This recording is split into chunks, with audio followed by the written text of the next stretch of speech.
حساب کتاب لینے والے تو وہ کہے گی ذرا ٹھہر مینو رب نے گل کر کے آؤں مجھے رب سے بات کر کے آنے دے وہ سورہ ملک چلی جائے گی تو اللہ پاک سے بات کرے یہ حدیث شریف ہے اس کو نقل بھی اللہ بریلوی رضی اللہ تعالیٰ نے فتاوی رضویہ میں بھی کیا ملفوظات شریف میں بھی موجود ہے فرمایا وہ سورہ ملک اللہ کی برگاہ میں چلی جائے گی وہ کہے گی جناب مہربانی فرماؤ اور مالک کو تو رب العزت تبارک و تعالیٰ اس بندے دی مغفرت ہونی چاہیے اس بندے دی تو اس بندے دی قبر وچ نہ جنت کا باغ بننی چاہیے اس قبر اللہ پاک فرمائے نہیں یہ ہے ہی نہیں یہ لائق اس لائق یہ کم بڑے پٹھے حضور فرماتے ہیں پھر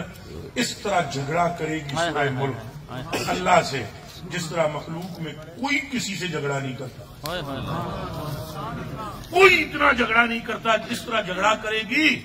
اور جب جھگڑا کرے گی تو پھر اللہ سے یہ لفظ بولے گی کہ یا مجھے اپنی کتاب سے چھین دے یا مجھے اپنی کتاب سے